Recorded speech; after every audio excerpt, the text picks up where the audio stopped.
là et je me rends en Suisse. Nous le disions en préambule, l'identification des victimes à Crans-Montana se poursuit. 8 Français toujours disparus. L'hypothèse d'un embrasement de la salle par des bougies se précise, mais le gérant de l'établissement est formel. Les règles de sécurité étaient respectées. Un établissement, selon ce gérant, contrôlé 3 fois ces dernières années. Je m'adresse peut-être à la régie parce que le conducteur, vu ce qu'il s'est passé au Venezuela, est un petit peu bousculé. Nous allons dans quelques minutes accueillir Stéphane Ganzer, qui est le chef du département sécurité dans le canton du Valais, là où se trouve ce bar. Je crois que Stéphane Ganzer est en ligne. Bonjour. Bonjour.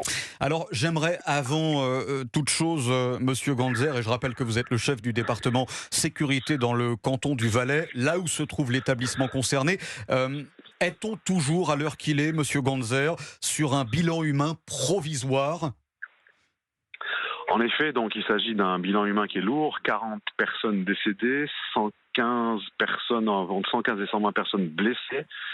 Et puis, bien évidemment, au vu de la gravité des blessures, au niveau de la typologie de ces blessures-là, c'est un bilan qui peut évoluer défavorablement, puisqu'on sait que les personnes qu'on appelle donc les grands brûlés sont potentiellement en danger de mort pour certaines d'entre elles. Donc c'est un bilan qui est lourd, mais qui est provisoire pour l'instant. Et vous faites très bien de le rappeler, Stéphane Ganzer, parce qu'effectivement, un grand brûlé, son pronostic vital reste engagé pendant environ 1 mois, voire plus, si ces blessures sont gravissimes, comme c'est malheureusement le cas pour beaucoup de blessés après ce qu'il s'est passé durant la nuit du 31 à Crans-Montana. Que peut-on dire, Stéphane Ganzer ? J'imagine que vous devez marcher sur des œufs. Je ne veux pas vous mettre en difficulté, mais que peut-on dire sur les conditions de sécurité dans cet établissement ? Étaient-elles réunies comme l'affirme le gérant ?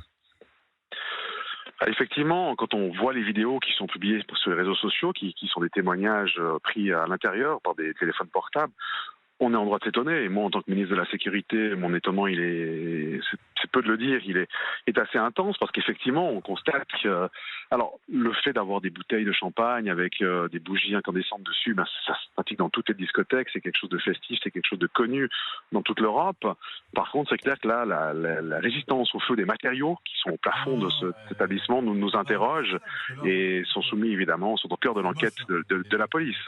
Donc on partage cet étonnement et puis on attend évidemment impatiemment les conclusions de l'enquête de police. Bon, merci en tout cas. Alors, quand même, Stéphane Ganzer, l'enquête sera longue, fastidieuse, et sans doute que nous aurons les résultats des différentes investigations.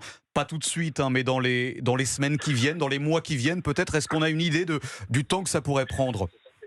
Oui, mais évidemment, dans ces cas-là, l'instruction, c'est une affaire de mois. Notre priorité aujourd'hui, c'est de soigner les personnes. Donc, on a une grande solidarité européenne et je vous remercie, votre pays, votre gouvernement, qui s'est spontanément spontanément offert des dispositions hospitalières. On a des gens soignés dans toute l'Europe. Aujourd'hui, des grands brûlés qui sont soignés dans toute l'Europe. Puis la deuxième priorité, c'est l'identification des victimes. On a des familles qui sont dans une attente insoutenable.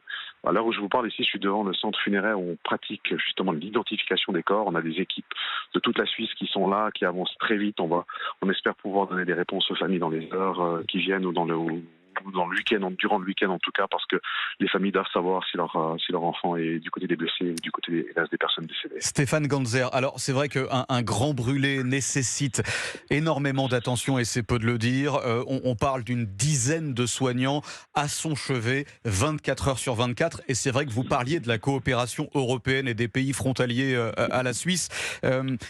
Actuellement, la Suisse n'aurait pas eu les moyens de faire face et de traiter tous ces grands brûlés, tous ces grands blessés, d'où cette aide primordiale et importantissime de la France et des autres pays.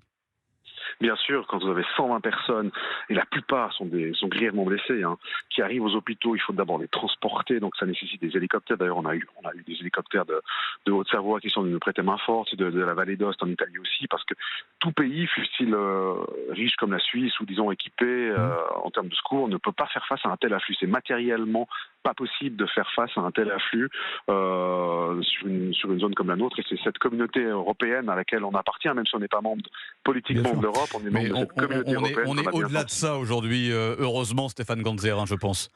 Eh bien sûr, et ça nous fait vraiment chaud au cœur dans notre malheur.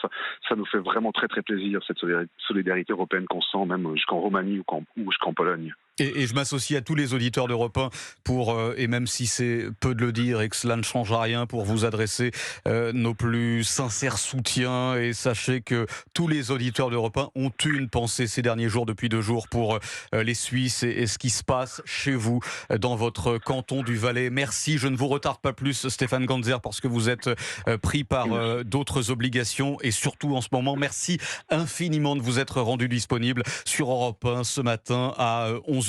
Merci beaucoup.